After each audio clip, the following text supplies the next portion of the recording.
ఇప్పుడు లోకేష్ గారి మీద వచ్చిన డిప్యూటీ సీఎం అనేది తగ్గిపోయింది.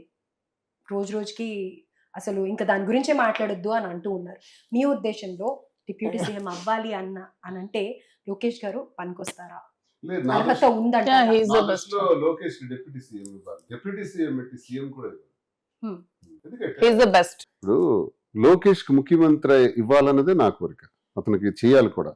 ఎందుకంటే ఏదో నేను పవన్ కళ్యాణ్ వల్ల మేము వచ్చేసాం, ఆయన్ని అడ్డంగా పెట్టుకొని ఇవ్వచ్చా ఇవ్వకూడదా అన్నది నాకు అనవసరం, నాకు తెలియని సబ్జెక్ట్. కానీ రామారావు గారు పెట్టినటువంటి పార్టీ అది. వారి మనవడుగా, మరి చంద్రబాబు నాయుడు కుమారుడిగా ఇన్నేళ్లు రాజకీయం చేసినటువంటి చంద్రబాబు నాయుడికి వాళ్ళ కుమారుడికి ఇవ్వాల్సినటువంటి బాధ్యత ఉంటుంది. అది పొందగలిగినటువంటి అర్హత కూడా ఆయనకు ఉంది. అసలు లోకేష్కి ముఖ్యమంత్రి ఇవ్వాలని ఇస్తేనే కరెక్ట్ అని నా అభిప్రాయం. రైట్. అయితే వైఎస్ఆర్సీపీ పార్టీ లోంచి ఒక్కొక్కరు వెళ్ళిపోతూ ఉన్నారు. వెళ్ళిపోతున్న సందర్భంలో వస్తున్న మాటలు ఏంటంటే కొంతమంది వల్లనే ఆ పార్టీకి ఇంత నష్టం జరిగింది. రోజా కానీ, పేర్ని నాని కానీ, లేకపోతే అంబటి కానీ, అలాగే శ్రీనివాస్ గారు కానీ, వీళ్ళందరి చేతుల వల్లనే నెగటివ్ ఎఫెక్ట్ పడింది, ఓడిపోయారు అన్న మాటని మీరేమంటారు? పార్టీని ప్రొటెక్ట్ చేసుకుంటూ మేము వచ్చాం. ఆ రోజు కానీ ఈ అసలు రోజు ఇంకా పార్టీ అపోజిషన్ భవిష్యత్తు ఏముంది? ఇంకా బ్రహ్మాండంగా ఉంది. రాబోయే 30 ఏళ్ళు జగనన్నే ముఖ్యమంత్రి ఉంటాడు. ఒక్కసారి ప్రజలు ఆశపడి ఈ కూటమి ఎత్తుగడల్లో మోసపోయి ప్రజలు ఓటేయటం వల్ల గెలిచారే తప్ప శాశ్వతమైన గెలుపు ఎప్పుడుది. ఇప్పుడు ప్రజలు ఏమనుకుంటున్నారంటే నా తమ్ముడు పోయాడు, నా తమ్ముడు ఉంటే బాగుండు, నా అన్న ఉంటే బాగుండు, నా కొడుకు ఉంటే బాగుండు, నా మనవడు ఉంటే బాగుండు. జగనన్న గురించి అందరూ ఈరోజు కీర్తిస్తున్నటువంటి సందర్భం. ప్రతి ఒక్క పేదవాడి అకౌంట్లో ఇప్పటికీ 50-60 వేల రూపాయలు పడి ఉండేది. అమ్మఒడి, రైతు భరోసా, చేయూత, జగనన్న విద్యాదీవెన, జగనన్న వసతి దీవెన, ఆరోగ్యశ్రీ, వైఎస్ఆర్ ఆరోగ్య ఆసరా, ఇలాంటి పథకాలన్నీ ఈపాటికే పడి సంతోషంగా ఉండేవారు జనం. ఊహల్లో మీరున్నారా? నిజంగా ప్రజల నుంచి అదే రెస్పాన్స్ వస్తుంది అనుకుంటున్నారు? 100% పబ్లిక్ లో మీరు ఎక్కడైనా ఇదే కెమెరా పెట్టి అడగండి, జగన్ ఉంటే బాగుండేది అంటున్నారు. ఆల్రెడీ తీవ్రమైన విమర్శలు వచ్చాయి. ఒకే నెల జీతాలు కరెక్ట్ గా ఇచ్చాడు ఎంప్లాయీస్ కి. ఆ నెల తర్వాత ఈ నెల వరకు 8 నెలలు 9 నెలలు అవుతుంది. 8 నెలలు అప్పుడైనా పక్కా డేట్కి జీతాలు ఇచ్చాడు చంద్రబాబు నాయుడు. సో ఆ ప్రభుత్వం టోటల్ ఫెయిల్ అయింది. మళ్ళీ జగనన్ననే కోరుకుంటారు. జగనన్న నిష్కల్మషమైనటువంటి మనిషి, నీతివంతుడు, నిజాయితీపరుడు. భారతదేశంలో కాదు ప్రపంచంలో అడ్మినిస్ట్రేషన్ మీద అలాంటి కొత్త కోణాలను ఆలోచించి పరిపాలించే పరిపాలన దక్షుడు ఇంతవరకు పుట్టలేదు, రాడు కూడా. ఎందుకంటే ప్రధానమంత్రితో ఉండే అధికార యంత్రాంగాన్ని సచివాలయం అంటాం, ముఖ్యమంత్రి గారితో ఉండే అధికార యంత్రాంగాన్ని సచివాలయం అంటాం, సెక్రటేరియట్. మరి గ్రామ సచివాలయం ఏంటి? గాంధీ గారు ఎప్పుడో చెప్పారు. గాంధీ గారు అన్నకాలం ఈ రోజు రుజువు చేసి చూపించాడు జగన్మోహన్ రెడ్డి. గ్రామ సచివాలయాన్ని ప్రారంభించి ఆ వ్యవస్థల ద్వారా ప్రభుత్వ పథకాలను అందజేసి ₹1 కూడా లంచం ఇవ్వాల్సిన అవసరం లేకుండా తీర్చిదిద్దిన మొట్టమొదటి మనగాడు జగన్మోహన్ రెడ్డి. జగన్మోహన్ రెడ్డి గెలవకపోతే ఇంకెవరు గెలుస్తారండి? ఆయనే అవుతాడు. రానున్న 30 ఏళ్ళు ఆయనే ముఖ్యమంత్రి. స్వాతంత్ర్యానంతరం 11 మెడికల్ కాలేజీలు ఉంటే 17 మెడికల్ కాలేజీలు మరి ఇప్పుడు అన్ని కేసులు ఉన్నాయి కదా, జైలుకి వెళ్ళే కేసులు అవకాశాలు ఉంటాయి. ఉన్నాయా? రాజకీయ నాయకులకి నాకు ఉన్నాయి 18 కేసులు, 7 మర్డర్ కేసులు. నేనెవరిని చెప్పాను? కక్షపూర్తంగా పెడతారు కేసులు. జగన్మోహన్ రెడ్డి గారి మీద పెట్టిన కేసులు ఒక విలువైన కేసులే. అందులో ఏం విలువ ఉంది, దానిలో ఏం డెప్త్ ఉంది? కాంగ్రెస్ తెలుగుదేశం కలిపి వేసిన కేసులు అప్పుడేదో రాజకీయ కక్షలతో చేశారు. అందులో ఒక్క కేసు కూడా నిలబడదు. నీతికి నిజాయితీకి మారుపేరు జగన్మోహన్ రెడ్డి. ఖచ్చితంగా ఆయనే భవిష్యత్తు ఉంది. మేమందరం, మీరు అనుకుంటున్నారు ఏదో మేము మా వల్ల ఇదందని, మేమందరం ప్రొటెక్ట్ చేసాం. పార్టీని ఇంకా గట్టిగా ముందుకు తీసుకెళ్తాం. వెళ్ళిపోయే వాళ్ళు ఉంటారు. చెరువులో నీరు ఎండిపోయిన తర్వాత కప్పలు కూడా దాటేస్తుంటాయి. అంటే అలాంటి విజయసాయిరెడ్డి కూడా ఫ్రాగే అంటాను నేను. ఫ్రాగ్స్. నీరు లేదు కాబట్టి వెళ్ళిపోయారు. నీరు లేకపోయినా మేము ఉంటాం.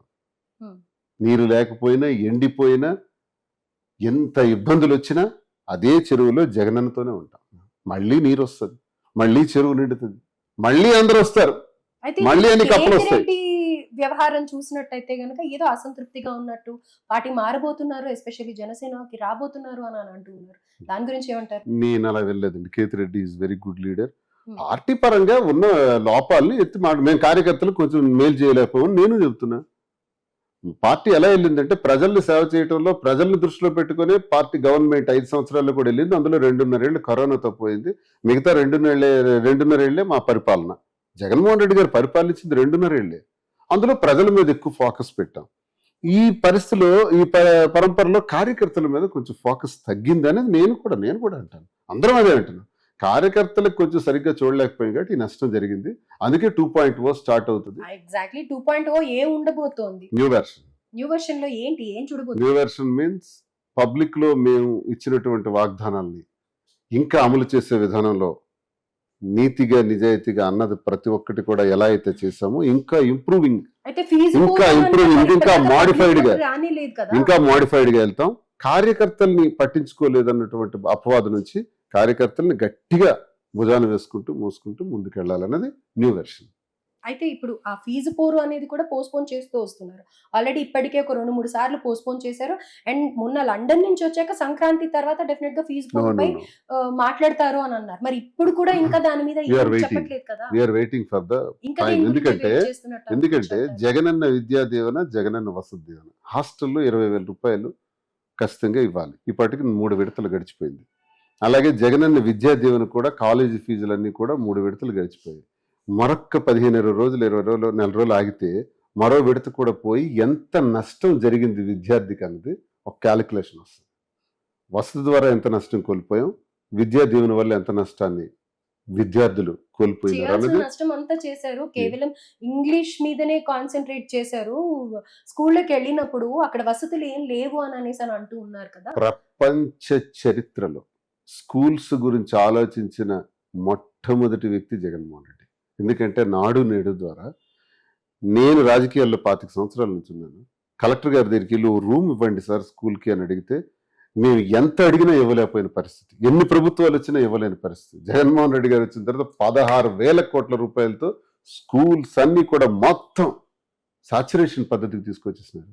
బిల్డింగ్స్ ఏంటి, టాయిలెట్స్ ఏంటి, ఫ్లోరింగ్ ఏంటి, ఫ్యాన్లు ఏంటి, లైట్లు ఏంటి, ఆ బెంచెస్ ఏంటి, దాంతో పాటు యూనిఫారాలు గోడ ఏంటి, మీద జై జగనన్న జగనన్న రాస్తే photos రాస్తామండి, పెట్టుకుంటాం మా అంటే ఇష్టం. అది ఆయన school పెట్ల వాళ్ళని ఎందుకు ఆయన అన్నారు? పెట్ల ఎక్కడ పెట్టలేదు, అలాగే ఎక్కడ కూడా జై జగన్ అనే స్కూల్ మీద మేము రాయలేదు.